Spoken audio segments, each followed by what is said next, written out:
नमस्कार। आप सभी का स्वागत है हमारे YouTube चैनल पर। तो बेटा कंटिन्यू हम उसी दौड़ में चल रहे हैं और आज हम हमारे नेक्स्ट टॉपिक पे बात करेंगे।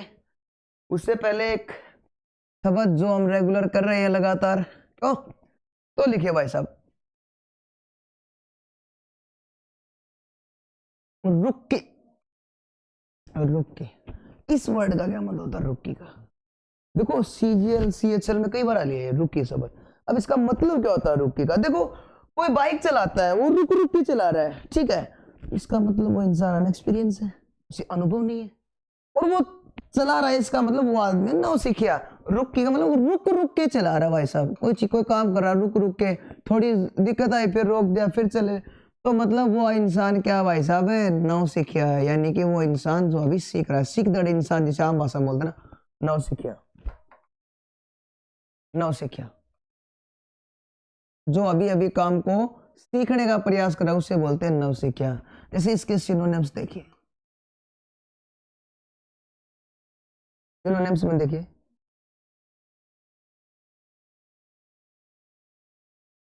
जैसे मैंने लिखा, पहला लिखा एबीसीडेरियन। अब एबीसीडेरियन क्या होता है सुनो जरा ध्यान से। मैं कहूं कि आपको अभी इस काम की एबीसीडी नहीं आती, भाई आप इस काम की एबीसी सीख रहे हो, यानी आप काम को शुरुआत कर रहे हो, ठीक है।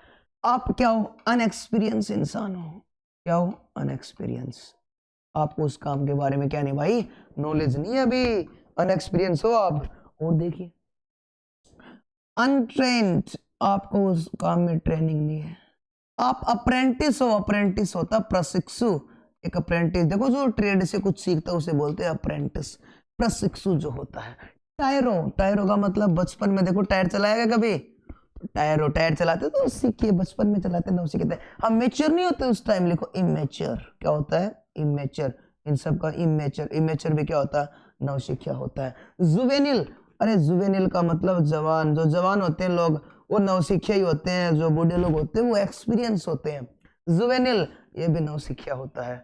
ग्रीन हॉर्न, अरे ग्रीन हॉर्न का मतलब क्या होता है? अरे ग्रीन हॉर्न का मतलब होता है जो काम अभी अभी सीखे, green horn. Neophyte, neophyte, neophyte भी क्या होता है? नया।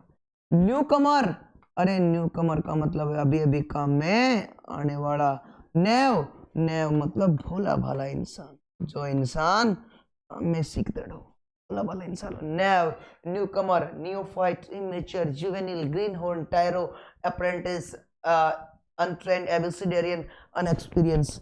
जो इंसान काम को अभी सीख रहा हो, क्यों? अब और देखिए एंटोनिम्स, इसी के एंटोनिम्स। एंटोनिम्स में देखिए भाई साहब कि कोई काम में एक्सपर्ट हो गए, देखो expert,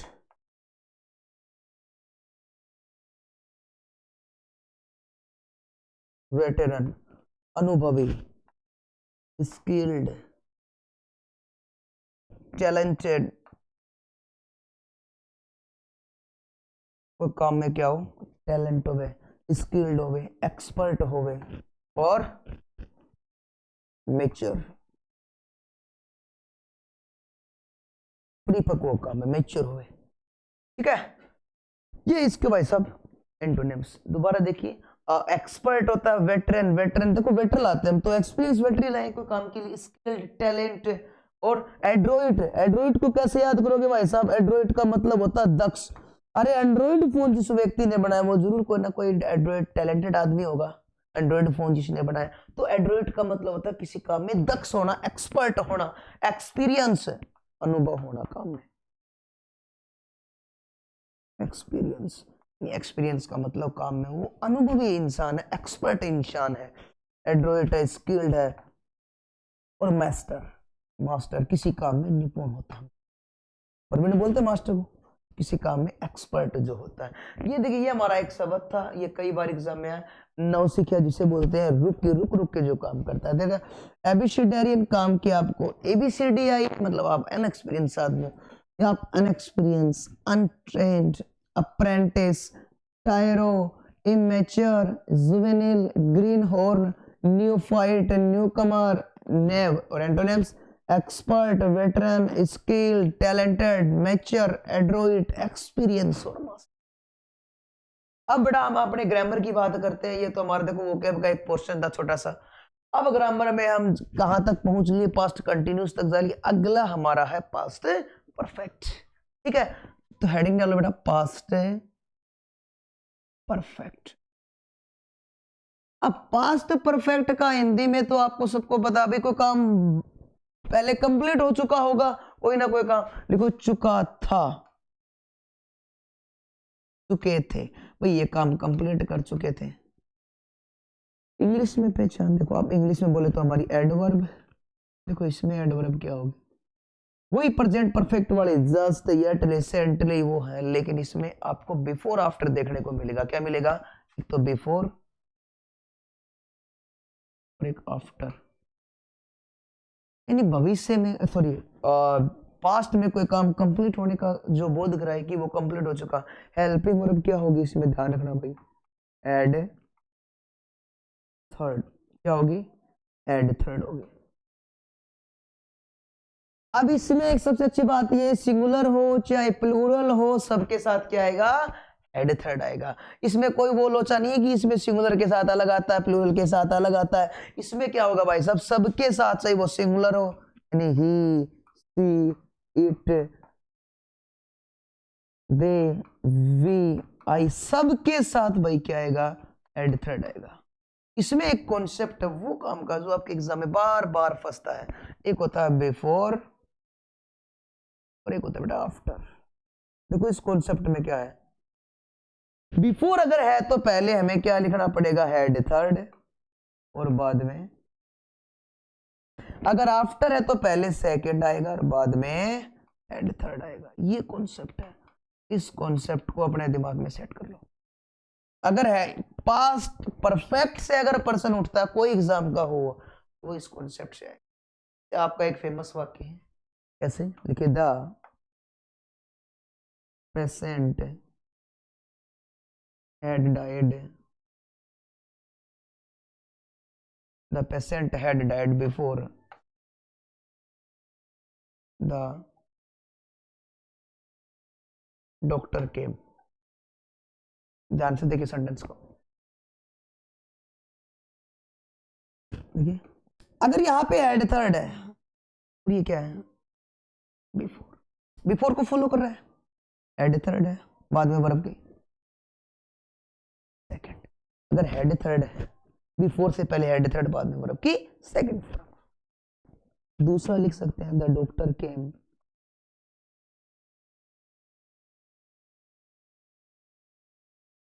after the patient had died,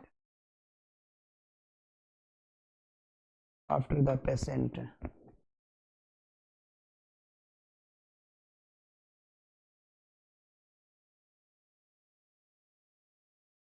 इसको सुनो जरा ध्यान से, द डॉक्टर केम, देखो वर्ब की सेकंड फॉर्म और बाद में थर्ड। ये कॉन्सेप्ट है, आई बात समझ में, कि देखो पास्ट परफेक्ट में हिंदी में आपको पता ही, चुका था, चुके थे, हेल्पिंग वर्ब हेड थर्ड होता है, बिफोर आफ्टर का गेम होता है। बिफोर है तो पहले हेड थर्ड, बाद में सेकंड होगा। आफ्टर है तो पहले सेकंड, बाद में हेड थर्ड होगा। बड़ा अगला टेंशन इसी में, बस इसमें इतना ही ध्यान रखना है। अगले में देखना जरा, अगला टेंस क्या है हमारा, past perfect continuous. Past perfect continuous, past perfect continuous का मतलब क्या होता है भाई, पास्ट परफेक्ट कंटिन्यूस का मतलब जो काम पास्ट में था वो खत्म भी हो चुका लेकिन वो अब भी चल रहा है। इसे हिंदी में पहचान क्या है उसकी, दे रहा था, दे रहे थे। हेल्पिंग वर्ब क्या होगा, हैड बीन, और वर्ब के फर्स्ट फॉर्म के साथ आई प्लस सिंस और फॉर। देखो सिंस फॉर को मैं अच्छे तरीके से पहले भी समझा चुका आपको। कैलेंडर का कोई भी टाइम है, सिंस आएगा। कैलेंडर का टाइम जैसे कोई भी संडे मंडे है, ठीक है, कोई भी जनवरी फरवरी से, कोई भी ईयर है, या कोई भी फेस्टिवल है, होली है, दिवाली है, या कोई भी पार्ट ऑफ द डे है, मैंने बोल दिया मॉर्निंग, मैंने बोल दिया इवनिंग, या स्टेज ऑफ लाइफ, जीवन की अवस्था है, जैसे कोई मान लो अडल्ट है, चाइल्डहुड है,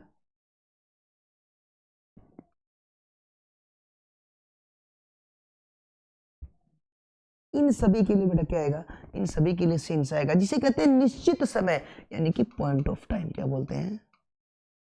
पॉइंट ऑफ टाइम को निश्चित समय के लिए। फिर हमारा है फोर का प्रयोग। फोर के लिए क्या होता है? फोर के लिए अनिश्चित टाइम। अनिश्चित टाइम को तो बोले तो period of time. Period of time के लिए जैसे मैंने बोला 2 आवर्स, 3 डेज, ये सब सेंस। ठीक है, एक example,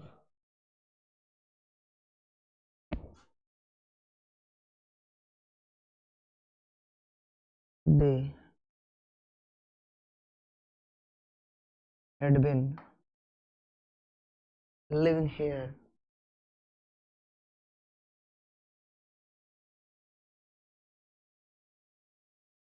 had been living here since 2008। तो ये पास्ट पास्ट परफेक्ट कंटिन्यूस की थी। अब अगला देखिए हमारा फ्यूचर सिंपल।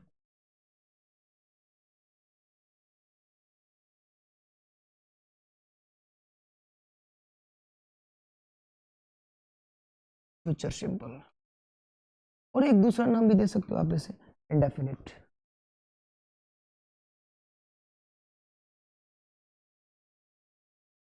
इंडेफिनिट यानी कि हिंदी में तो आपको पता जिनमें गा गे गी की साउंड आती है, इंग्लिश में क्या पहचान होगी भाई साहब इसकी?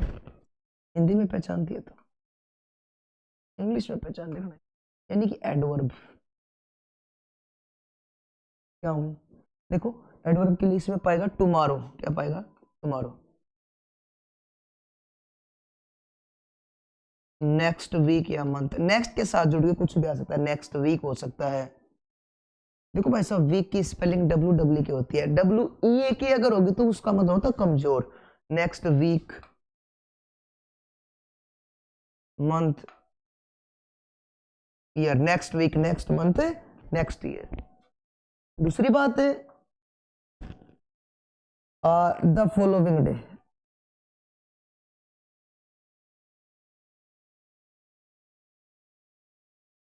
Tomorrow, next week, month, year, the following day, next day, ये सब किस टेंस के अंतर्गत आते हैं भाई? फ्यूचर सिंपल के अंतर्गत।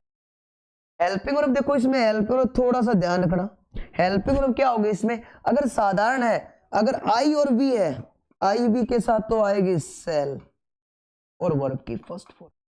बाकी जितने भी बच गए जैसे ही, सी, इट, दे, सबके साथ क्या आएगा बेटा? विल के साथ वर्ब की। अगर साधारण है तो सेल के साथ वर्ब की फर्स्ट फॉर्म होगी, बाकी सबके साथ विल। मैं लिखूं एक सेंटेंस, आई सेल स्टडी। अब किससे डिफाइन करोगे? टुमारो से।